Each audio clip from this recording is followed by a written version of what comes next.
The thought had been tapping at James's mind since dawn, a persistent echo he couldn't silence.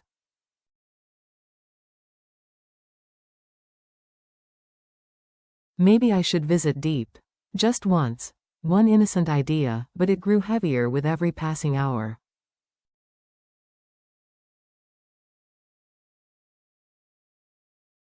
He missed deep, missed NHI, too, more than he dared admit even to himself. But each time he let the hope take shape, fear swept through him like a sudden draft.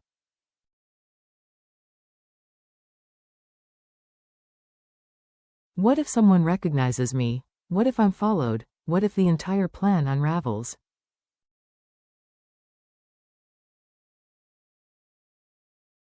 He tried to order the fear back into silence. It never obeyed, yet the longing remained, a quiet, relentless ache, the kind that felt less like nostalgia and more like oxygen deprivation.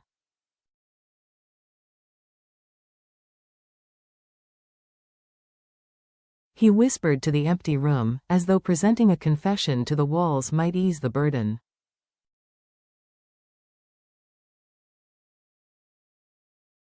I really miss them, but he didn't go, not today, not yet, because for men like him, longing was a luxury.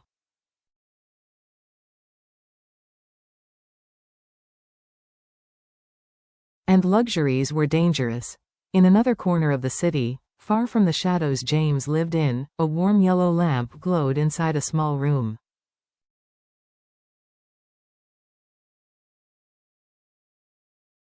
Little NHI rubbed her eyes, her fists balled with that clumsy exhaustion only children possess.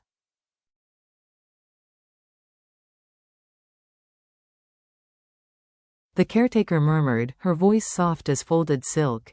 She laid the blanket over the child with the gentle precision of someone who had tucked thousands of blankets, in thousands of tired nights, over thousands of small dreams.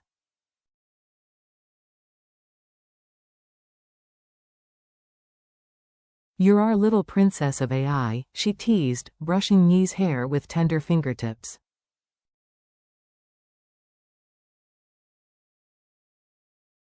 Come on now, let me sing you a lullaby. Half asleep but endlessly curious, NHI blinked up at her.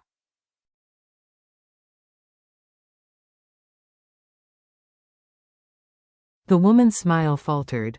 A correction slipped out, almost instinctively. No, let me sing another one.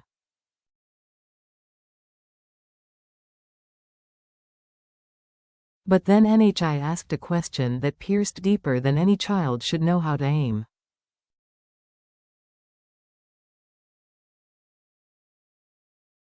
You never told me, what is your dream? The words were simple, their impact was devastating.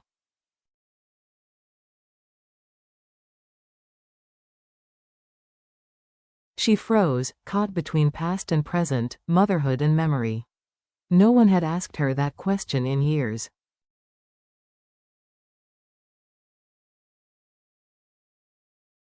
Maybe in decades. She repeated, her voice barely above a breath. She couldn't even remember when she'd last had a dream that belonged solely to herself.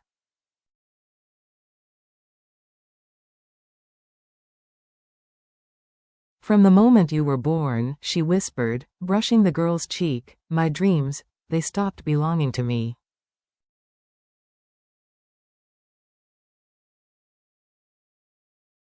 You became my dream. You became my whole sky.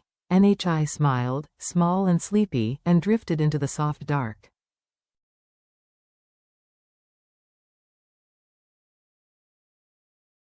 Elsewhere, beneath a rusted corrugated roof that rattled even without wind, a storm gathered quietly, not outside, but in someone's trembling chest.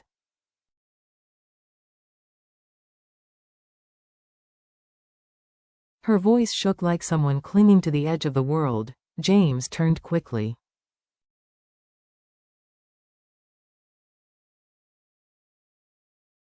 I'm here, he said, lifting a steadying hand. Slowly. Just breathe, but she wasn't afraid of the present moment.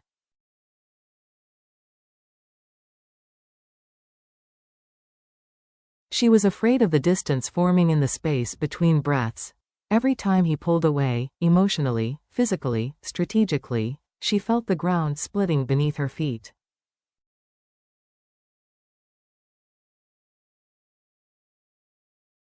The words were sharp, businesslike.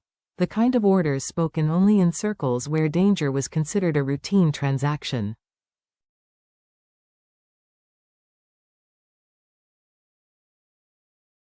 When the call ended, he softened his shoulders before stepping into the small home.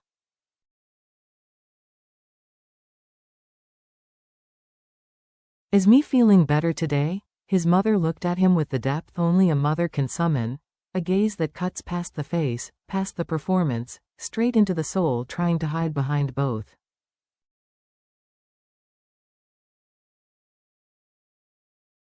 He stiffened. She didn't need evidence. She only needed intuition, hers rarely missed.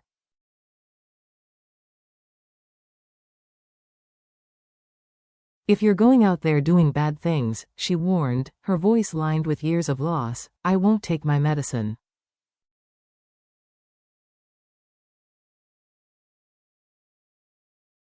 I won't let you treat me. If saving me means hurting others, I do not agree. He knelt beside her, trying to steady both her and himself.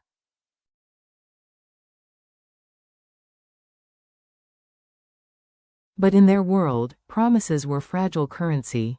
They broke easily. She pointed lightly at the fruit basket near the window.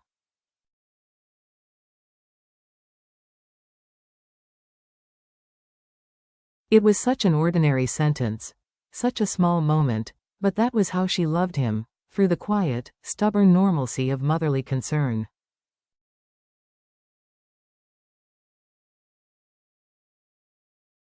That night, James stood alone outside his hideout, an isolated shelter tucked between mountains and secrecy.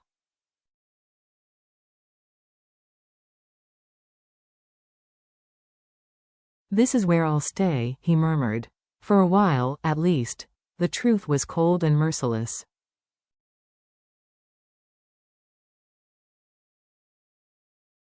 Only after he overthrew his father, only after he survived the monstrous inheritance he never wanted.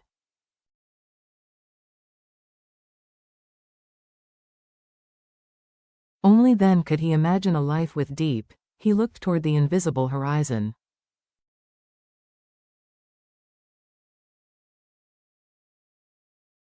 His voice barely reached the wind, but the promise carried weight. After tension came an unexpected shift, into the heartbeat of everyday survival, where optimism was both weapon and shield.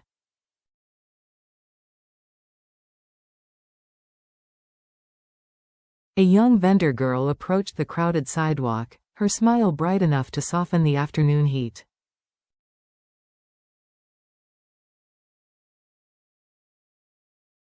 She greeted everyone, sisters, aunties, uncles, strangers, with relentless cheer. Her voice rose above the bustle like a small persistent melody.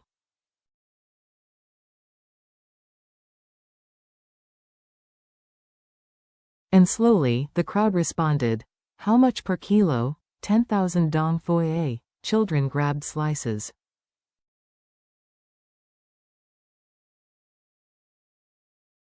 A dog trotted between the stalls. Grandmothers bought fruit not because they needed it but because they wanted the girl to finish her basket before dusk.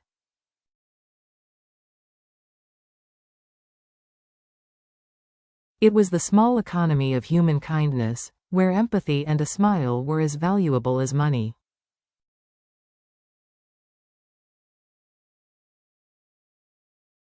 Back home, Fat spooned porridge into his mother's mouth with painstaking care. Each movement was a story: fear, love, shame, hope.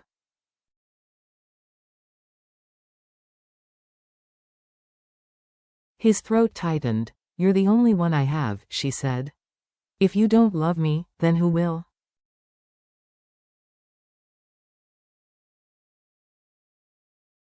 He blinked hard. If you love me, she whispered, Dung lam viek zao nua.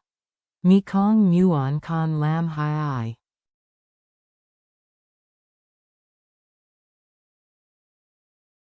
Mi kong kan zi nua. No anger, just a breaking heart. He nodded, voice shaking. a firm knock.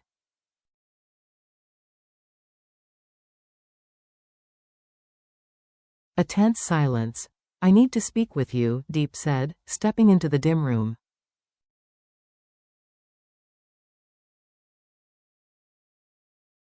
He poured water. She didn't touch it. Tell me, she demanded, do you know where James is?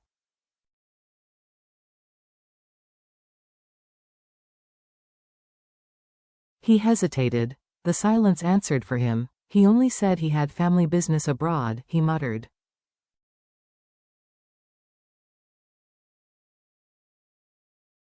That's all I know. His tone shifted, colder. I gave you a chance. And you chose this path.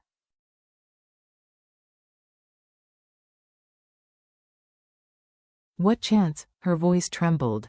What did you mean? I told you to stay away from James.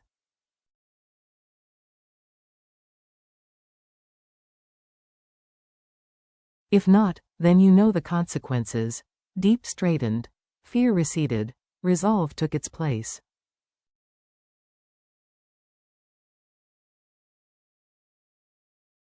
I won't abandon him. You should, he shot back. If you want him to stay alive.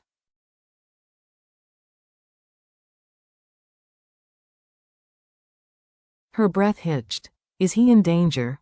Silence. Again, silence. Finally, she asked the question that tasted like surrender.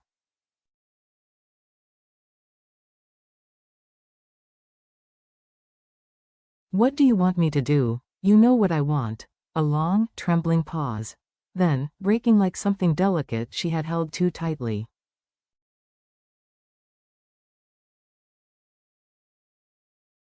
I will leave him. I will walk away from James. But you must promise me he'll come home safely.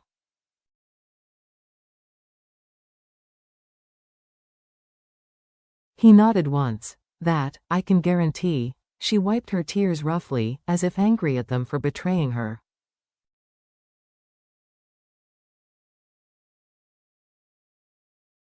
Thank you, she whispered.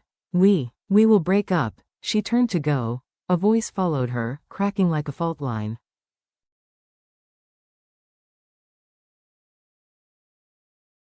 Tai sao ban lai lam nu vei, fat? But no answer came. Only the hollow, collapsing silence of a heart forced into sacrifice.